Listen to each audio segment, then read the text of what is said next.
My name is Emma, and I am an identical twin.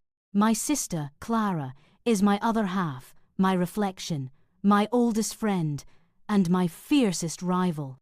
From the moment we were born, we shared everything. A room, clothes, secrets, and an uncanny connection that allowed us to feel each other's joys and pains. Our lives, however, began to diverge when I met Ben. Ben was everything I had ever dreamed of, kind, intelligent, and completely devoted to me. We fell in love, got married, and built a beautiful life together. Clara was my maid of honor, my constant support, always there, always smiling. Or so I thought. Our dynamic was always complicated. Clara was always the more adventurous, the more outgoing one, the one who effortlessly commanded attention. I was quieter, more reserved. But with Ben, I felt seen, chosen, loved for who I was. And Clara seemed genuinely happy for me. She was always over at our house, joining us for dinner, movie nights, family gatherings. Ben and Clara had an easy camaraderie, a comfortable banter that I attributed to their shared love for me. The first crack in my perfect world appeared subtly, a whisper of unease I tried to dismiss. Ben started coming home later, attributing it to extra work at the office. But his eyes, when he looked at me, seemed distant, and Clara, who used to confide every detail of her life to me, became guarded, deflecting my questions about her new job or her dating life. The twin connection, once so strong, felt muffled, distorted. Then came the little coincidences. A new necklace Clara wore was strikingly similar to one Ben had given me months ago, a unique design from a small artisan.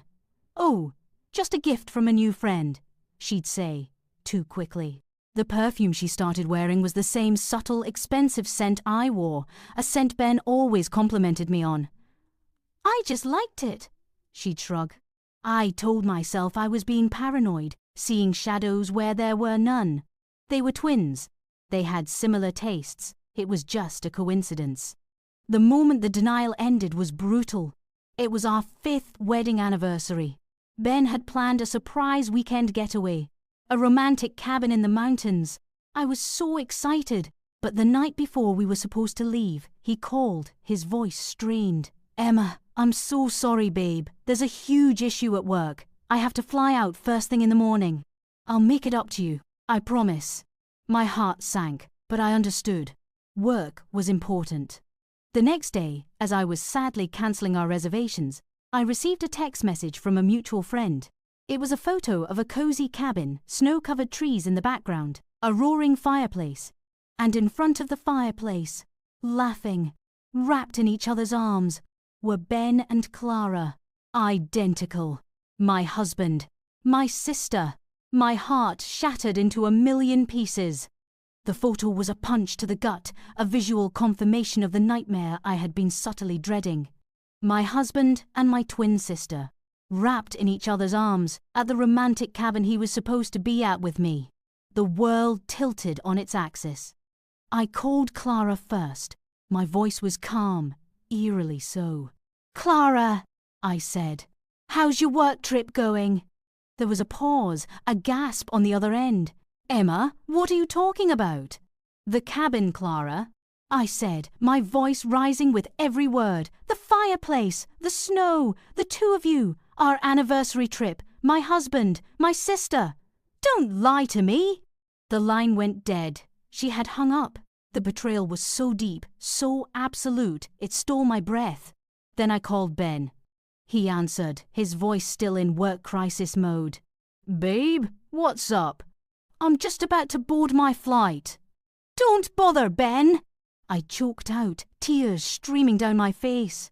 "I've already seen your destination and your travel companion. Happy anniversary." And I hung up. When they both finally arrived home, separately, the next day, our house became a battlefield. Ben stood there, looking miserable, trying to stammer out apologies and explanations that felt hollow and pathetic.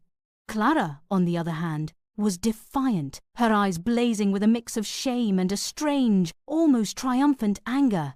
"Emma," Ben pleaded, "it was a mistake. A terrible, terrible mistake. It meant nothing. I love you."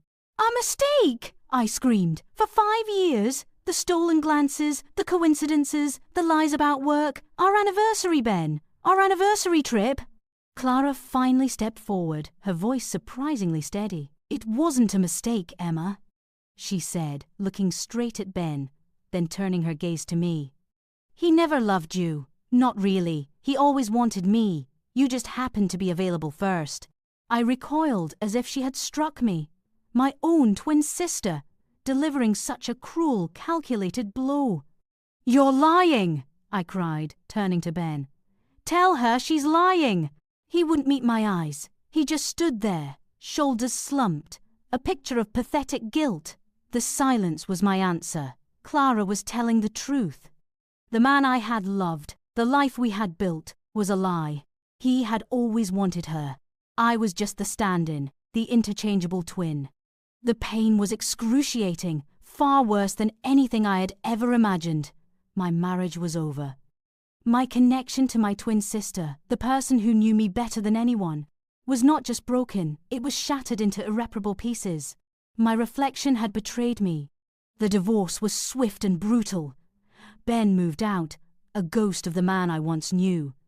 Clara, my sister, my other half, disappeared from my life completely.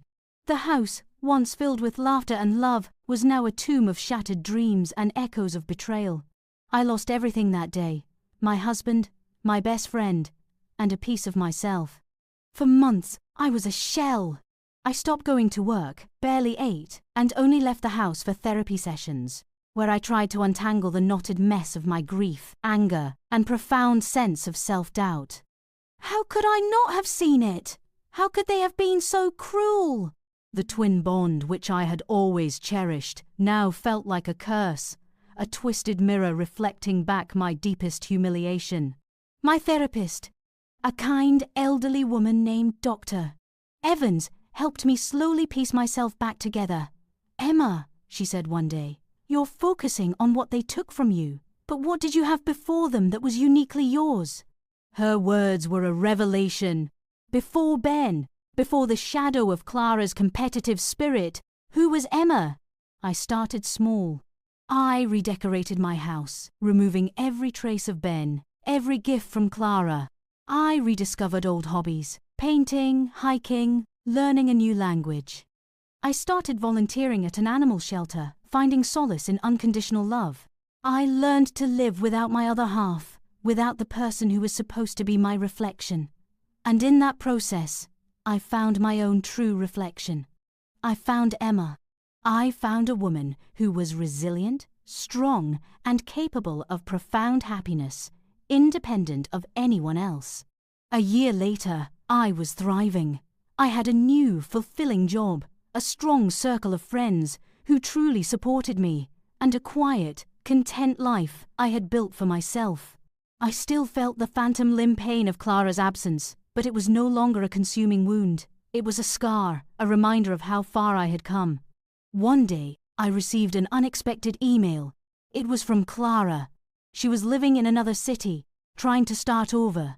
The email was short, devoid of apology, but filled with a raw, desperate loneliness. She confessed that Ben had left her too, unable to cope with the guilt and the wreckage they had created. She had lost everything as well.